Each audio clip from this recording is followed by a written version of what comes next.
สบายดีโดยสบายดี สบายดีสาวโสดเนาะทุกคนผู้เจ้าผู้งาม โดยก่อนอื่นก็ขออนุญาตถามข้อมูลของน้องก่อนเนาะเพราะว่า FC หลายคนก็บ่ฮู้ซ้ำว่าน้องแม่นไผชื่อแนวใดน้องล่ะน้องชื่อว่านางอายุจักปีตอนนี้อายุ19 ปีผ่านมานี่น้องล่ะเองก็เคยสร้างครอบครัวอยู่บ่บ่เคยเออเคยมีแบบมีแฟนมีหยังอยู่บ่โดยเคยมีอยู่แต่แบบว่าบ่ได้อยู่นำกันสิหั่นน่ะแบบลมไกลๆหั่นน่ะโอ้ร่วมกันซื่อแม่นลมกันซื่อๆบ่ได้แบบไปมาหาสู่กันๆบ่แสดงว่าเป็นคนทางไกลบ่น้องล่ะแม่นแบบผู้บ่าวแถวบ้านหรือว่าผู้บ่าวไทยบ้านนี่บ่ได้มาจีบน้องหลาบ่บ่ คนผู้ให้เนาะเขาเจ้าเลยบ่จีบมันตั้งบ่มีแบบไผเข้ามาอีหลีบ่แปลกเนาะเพราะว่าหรือว่ามันบ่มีผู้บ่าวบ่อยู่บ้านเฮาเนาะ คือสิแม่นโดยแล้วมื้อนี้นี่ถือว่าออกมาเปิดใจเนาะน้องล่ะโดยเปิดใจมื้อนี้นี่เปิดใจแบบใดเปิดใจหาคนคุยซื่อๆบ่คุยแก้เหงานี่บ่หรือว่าอยากได้แบบคู่ชีวิตเบิดทั้งสองเลยคันได้แบบว่าคนที่ว่าเพิ่นโอเคกับเฮาก็แม่นน้องล่ะพร้อมสารโสดบ่แม่นโอ้คุยกันไปก่อนค่ะว่าถึกมักฮักกันก็คือว่าจังว่ากันใหม่อีกค่ะนะคุยนี่การคุยนี่คุยประมาณจักเดือนจังสิแบบตกลงปรงใจแบบว่าเป็นสามีภรรยาหรือว่าตกแต่งกัน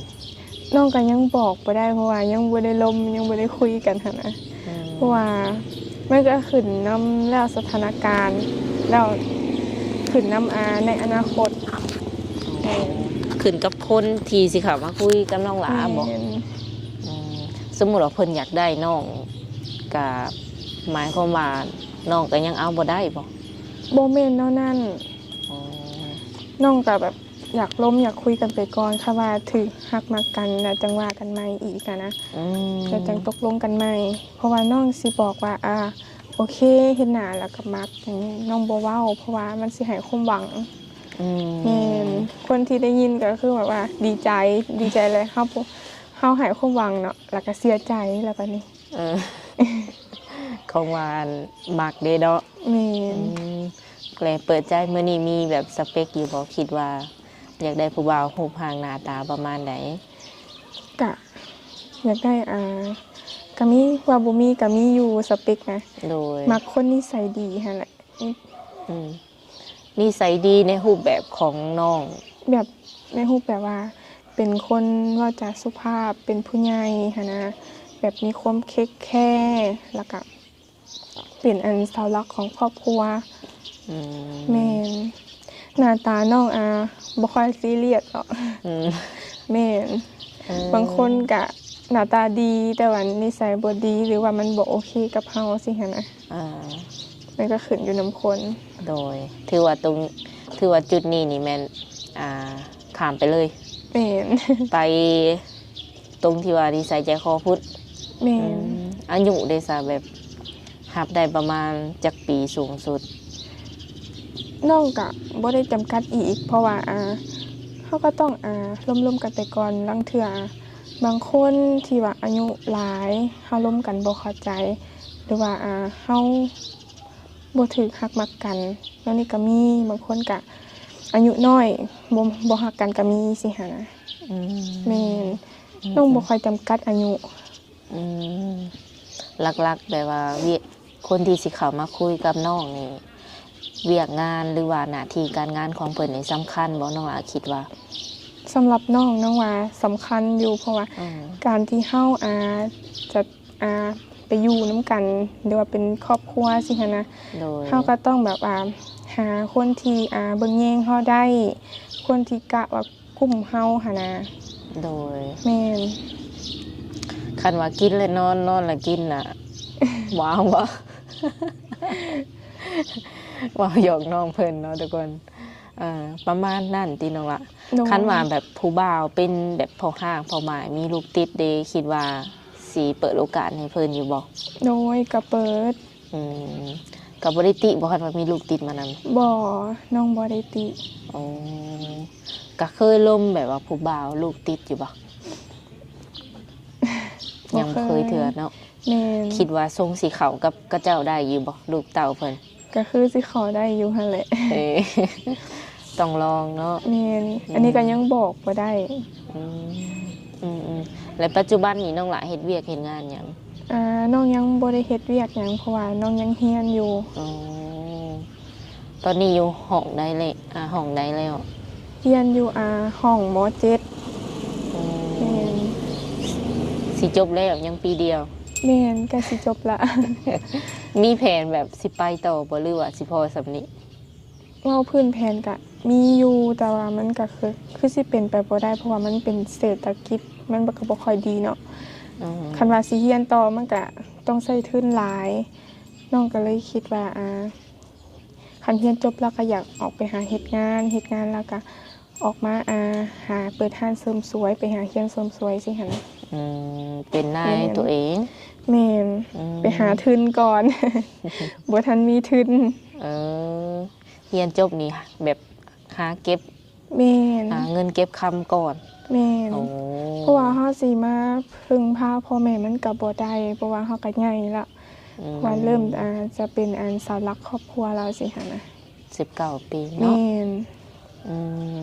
ความฝันก็อยากเรียนอยู่แต่ว่ายิงใส่เงินคำสิมอน้องละ แม่น อืม เงินคำมันก็เศรษฐกิจมันก็บ่ค่อยดีค่ะ อืมมเจ็ดก็ยังอีกโมกี่เดือนก็จบแม่นบ่ แม่น เพราะว่าตอนนี้ก็มาแบบว่าเกือบครึ่งปีแล้วหรือว่าครึ่งแล้ว อืม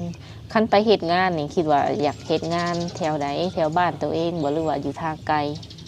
อันนี้น้องก็ยังบ่ฮู้ค่ะ อืม ซาที่คิดไว้ว่าคันว่าบ่มีงานเฮ็ดแถวไกลก็ว่าจะเฮ็ดงานนํบ้านนี่ล่ะเฮ็ดงานแถวเซโนเลย โดย แม่น เท่าพ่อเท่าแม่นี่เพิ่นก็ยังอยู่นำกันบ่น้องละ โดยยังอยู่นํกัน เฮ็ดธุรกิจอีหยังแบบเป็นหลักเลยอยู่ในเฮือนในซานเฮา เฮ็ดธุรกิจบ่ แม่ เฮ็ดปลูกมันกลมันหั่นล่ะ ให้นาตะกะก็เฮ็ดบ่ แม่นเฮ็ดอยู่เฮ็ดยามฝนยามแล้งก็กลมัน แบบบ่ได้รับแบบเป็นข้าราชการหยังบ่ทหารตำรวจบ่ได้เป็นเนาะ บ่ได้เป็น โอ้พ่อกับแม่อายุประมาณเท่าไหร่ตอนนี้จื้อบ่ พ่ออายุ48แม่เนี่ยลื่นประมาณ4 ปี อืม ตื่นพ่อ แม่ใหญ่กว่าพ่อ แม่น พ่อได้ผู้บ่าวน้อยแม่ได้ผู้บ่าวน้อย โดยพ่อกับแม่เพิ่นก็ยังแข็งแรงบ่เดี๋ยวนี้ โดย อืมคือเพิ่นก็ยังค่อนข้างว่าก็ยังหนุ่มเนาะ40ปลายจังซี่นะ อืม คือการเปิดใจนี่เพิ่นรับรู้บ่ โดยรับรู้ เพิ่นบ่ได้แบบบ่งมาว่าแบบว่าเฮาต้องแบบคบคนประมาณนั้นประมาณนี้ บ่แม่แล้วเอาที่น้องสบายใจเลย อ๋อ บ่ได้จำกัดแล้วแต่แบบเฮามีความสุขแล้วก็กุ้มตนเองได้ฮะ เออ แบบซี่เพิ่นก็ว่าดีใจแล้วเพิ่นว่า โดยพ่อแม่ก็คือสิว่าไดคอยสนับสนุนเนาะหรือ แม่ ว่าน บ่ได้แบบว่ากีดกั้นว่าจะคบกับไผอายุประมาณเท่าใด แม่น สำหรับตัวเจ้าเองคิดว่าแบบสิบ่อายคนบ่แบบเฮาคบอายุหลาย บ่สำหรับน้องน่ะบ่ได้เพราะว่า อืม มันก็เป็นสิทธิ์ของเฮาค่ะนะไผอยากเว้าหยังก็เว้าค่ะนะ เฮามักเนาะเฮ็ดแนวใดซะ โดย เพราะว่าแถวบ้านเฮานี่สิว่านี่ก็อยู่แถวเขตนอกแน่เนาะ แม่น แล้วก็คนรุ่นก่อนเพิ่นก็อาจสิหลายเนาะเพิ่นก็สิน้อยนะส่วนน้อยแบบว่า ผู้หญิงสิเอากับผู้ชายแบบอายุห่างกันหลายสิมันส่วนน้อยเนาะ แม่นมีส่วนน้อย ก็อาจสิเป็นเรื่องแปลกสำหรับบ้านเฮาประมาณนี้ ก็เลยว่าคันเจอสถานการณ์แบบนั้นก็คือบ่แค่บ่ บ่ บ่ซีเรียสเลย โดยเคยไปเรียนฟังไทยอยู่บ่น้องล่ะ บ่น้องบ่เคยไป โอ้ตั้งแต่เป็นสาวมาก็คืออยู่แต่เฮือนบ่หรือว่าไปเรียนไสแหน่แล้ว กะไปอยู่ไปก็ไปแต่กลางเว้นหั่นล่ะไป ซื้อนั่นซื้อนี่แล้วก็มาเฮียนสิหั้นนะ อ๋อ ถ้าไปกลางคืนก็มีแต่ว่าไปวันกอกวันเกิดไปอันหลินอยู่เพื่อนหมู่น้ำบ้านสิแหละ โดย แม่นประมาณ8 โมงก็มา บ่เกินเวลานี้ เออบ่เคยไปแบบปาตรงปาร์ตี้กับเขาบ่ บ่ เพราะว่าสิว่าในวัยรุ่นอ่าขึ้นมาในช่วงนี้ก็แบบอยากค่อนข้างว่าเล่นหลายแน่เนาะก็เลยถามน้องเบิ่งว่าเคยไปเล่นอยู่บ่ บ่ อ๋อ แบบนั้นน้องบ่เคยไป ขับมาประมาณ8 โมง 9 โมงน่ะมันอยู่เพื่อนแล้ว แม่น โอ้ คันสิไปก็เฮ็ดเวียกอีหยังแล้วแบบไปลิ้นแล้วก็มา8 โมงนี่คือมาฮอดเฮือน เห็นแม่เห็นหน้าอยู่เฮือน เพิ่นห่วงบ่หรือว่าตาม แม่ เฮาน อ๋อ สิว่าห่วงก็ห่วงเพิ่นเป็นห่วงหั่นแหละ เออบ่อยากให้เฮาไปแบบสิว่าไปดึกมาดื่น แม่นเพิ่นเป็นห่วง อืมหากการไปหลินนี่คือน้องหลับมักไปหลินประมาณใดตามห้างบ่ตามแบบใด บ่คันว่ากลางเว้นเนาะอย่างเก่งคันไปลิ้นนี่มีแต่ว่าไปอันซื้อแถวริมอกริมาซื้อเครื่องสำอางเนาะเพราะว่าเฮาก็เป็นผู้หญิงหั่นนะ อืม แม่นถ้ากลางคืนก็มีแต่ว่าไปลิ้นอยู่เพื่อนหมู่น้ำบ้านนี่แหละ8 โมงแล้วก็มาบอกเพิ่นคักแน่ก่อนสิไป เออ ไปใส่มาใส่ก็ต้องไปลามาขอบบอกพ่อแม่ข้างแน่อืม เวียกน้ำเพื่อนนี่ก็ต้องเฮ็ดแล้วก่อนจึงไป เออมีน้องจักคนก่อนน้องล่ะ มีเอื้อยคนหนึง จะเป็นลูกสาวหล่ะเนาะ แม่น้องเป็นลูกสาวหลา มีแต่ผู้หญิงแสดงว่า แม่น มีแต่ผู้หญิงล้วนเนาะอะไรเรื่องเวียกเฮือนเวียกซานบ่ว่าสิเป็นกับข้าวกับน้ำนี่แม่นน้องหล่าเป็นคนเฮ็ดเองเบิดเลย แม่น อ๋อ แล้วแต่มื้อหันนะบางมื้อก็แม่เฮ็ดแบบแนวกินที่เพิ่นอยากเพิ่นก็เฮ็ดแบบยันว่าเฮาเฮ็ดบ่ถูกใจสิหันนะ เออ วันไปโรงเรียนนี่ไปมือใดหามือใดบอก FC แหน่ ไปโรงเรียนไปวันจันทร์ฮอดวันศุกร์ อืมคิดว่าสิมีเวลาแบบคุยกับเพิ่นอยู่บ่คันว่าเพิ่นเข้ามาแบบคุยกับน้องอะนะ มีโดยมีเพราะว่าเรียนเฮาก็บ่ได้มีอีหยังหลายหันนะมันก็มีเวลาพักอหยังนะน้องก็คุยได้ อืม แม่นแต่ว่าเสาร์อาทิตย์นี่อยากคุยยากแน่เพราะว่าไปกลมันน้ำพ่อน้ำแม่บ่มีเวลา เฮ็ดเวียกเฮ็ดงานว่าซั่น แม่น ไปเรียนแน่แล้วก็ถือเป็นแบบมือพักผ่อนไปในโต แม่น เพราะว่าเสาร์อาทิตย์แท้ๆก็ต้องได้ออกให้งานคือเก่าบ่ แม่น อืมแม่เพิ่นสามารถโทรหาน้องได้ประมาณช่วงใดซะ โทรได้บ่ แม่ ประมาณช่วงคันว่าตอนเช้านี่ประมาณ5-6 โมงนี่ได้ โอ้ แม่น ถ้าตอนแรงถ้าตอนเที่ยงนี่ได้ อืม แล้วก็ตอนแรงนี่ประมาณ5-6 โมง6-7 โมงประมาณนี้แหละ เพราะว่า4 โมง5 โมงน้องก็ต้องเฮ็ดเวียกนำเฮือนสิหั่นน่ะ อืม แม่น หากโทรได้ติ โทรได้ แบบสะดวกให้เพิ่นโทรมาหาอยู่บ่แบบอยากคุยเสียงหรือว่าวิดีโอคอลอยู่บ่ ได้เบิดเลย อืม น้องว่าติ โดยก็คือสามารถโทรมาหาน้องเพิ่นได้เนาะสำหรับคนที่ว่าอยากเช็คว่าน้องเพิ่นเป็นคนเดียวกันบ่กับในคลิปก็แม่นโทรได้คือกันเนาะ โดย อืมคันที่นี่คันว่า FC เพิ่นเห็นน้องแล้วเลยเพิ่นอยากมาแบบว่าเบิ่งตัวจริงจังซี่นะมาได้บ่ โดยมาได้ยินดีต้อนรับ อ๋อคือเอ้ยสามารถพามาได้เลยบ่หรือว่าต้องนัดน้องก่อน โดยต้องนัดน้องก่อนเพราะว่าน้องกับบ่ได้มีเวลาว่างหลายหันนะ ม คือเสาร์อาทิตย์เนาะน้องกับไปกลมันสิหันนะ ม น้องบ่ได้อยู่บ้าน คันคือจันทร์ถึงศุกร์ก็น้องก็ไปโรงเรียนสิหันนะ อืมต้องนัดน้องก่อนว่ามื้อนัดมื้อนี้จังซี่เนาะ แม่น อ๋อ คือความหมายนี่ย่านว่าบ่ว่าง แม่น บ่ได้มีอหย่างนอกจากหันบ่ บ่มี โดย มีสองทางติดต่อให้เพิ่นอยู่บ่น้องล่ะ โดยมีอยู่ เป็นหยังเฟซไลน์หรือว่าเบอร์โทร เฟซไลน์ แจกไว้เลยบ่ WhatsApp ก็ได้ แจกเบอร์3อ๋อสะดวกแจกทั้ง3บ่ว่า FC จะถักเป็นเฟซก็ได้ไลน์ก็ได้เนาะอันนี้เว่าแท้ดี โดยว่าแท้ อืม ย่านบ่ตรงกันเนาะคันว่าอันนั้นถามน้องเพิ่นในคลิปเพิ่นว่าแจกได้เบิด แต่ว่าไปลังไม้ผัดว่าแจกบ่ได้ประมาณนี้ก็เลยถามลงเบิ่งก่อนเนาะ โดย คือการเปิดใจนี่เป็นรอบที่เท่าไหร่ตอนนี้น้องละ อ่าเปิดใจเป็นรอบที่สอง โอ้เป็นเท่าไหร่สุดก่อน สุดก่อนก็โอเคอยู่แต่ว่าเวลาแบบล้มๆกันไปแล้วสิห่างๆไปหั้นนะ อืม ถ้าถามว่ามีคนเข้ามาล้มหลายบ่กับมีอยู่ แต่ว่าล้มแล้วก็หายไปทีละเล็กทีละน้อย โอ้ แม่น คือต่างคนต่างหายหรือว่าเพิ่นหายก่อน กะมันก็สิขึ้นเข้ามาอันต่างคนต่างหายก็แม่น อืมแต่ว่าตอนนี้ถือว่าจบกันเป็นทีมห้อยบ่ แม่น จบกันโดยดีที่น้องละ โดย เพราะว่ายันมีปัญหาเนาะสำหรับคนที่สิเข้ามาใหม่บ่มีเนาะ บ่มี ขออนุญาตถามน้องหลาสูงเท่าไหร่ สูง162 โอ้น้ำหนักอยู่ที่เท่าไหร่ตอนนี้ 55 อืมแข็งแรงปกติบ่ โดย มันได้มีโรคประจำตัวบ่น้องละ อันนี้ก็บ่ฮู้ บ่ฮู้ ยังบ่เคยไปกวดเบิ่ง เออแต่แบบเฮาบ่ได้เป็นหันเป็นนี่แบบดุบ่ บ่ค่อยเป็นไข้นี่ก็บ่ค่อยเป็น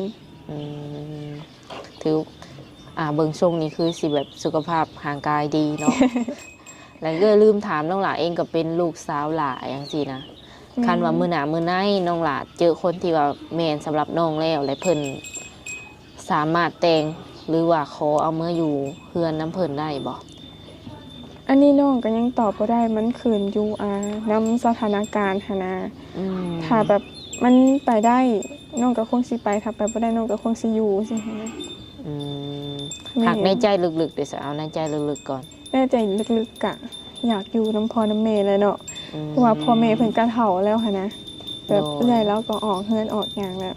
บ่มีไผเบิ่งแยงพ่อแม่ เอื้อเจ้าสั่งครอบครัวออกเพื่อนเป็นทีมห้อยแล้ว แม่น ตอนนี้ยังเหลือแต่เจ้า แม่น หากคันคือเฮาสิเอาสามีมาอยู่นำนี่ทรงสิเป็นไปได้บ่อยู่เฮือนเฮา โดยก็เป็นไปได้อยู่แต่ว่า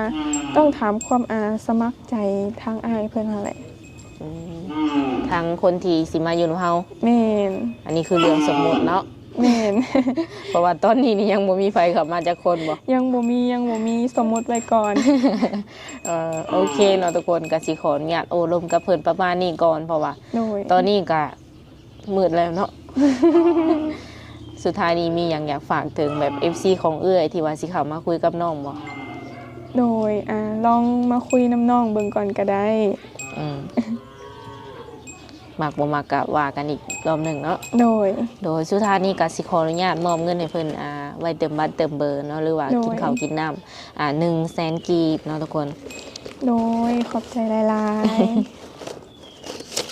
ก็เป็นเงินของผู้ใหญ่ใจดีที่ว่าเพิ่นสนับสนุนช่อง YouTube เอื้อยอยู่เนาะ โดย เพิ่นฝากมาให้สาวโสดทุกคนโดยอันนั้นล่ะ โดยขอบใจเด้อทางผู้ใหญ่ใจดีแล้วก็เอื้อย โดยโอเคสำหรับคลิปนี้ทางสาวบนเปียงและกันน้องนางเนาะสิได้ขอตัวโจไว้ก่อนสบายดี สบายดี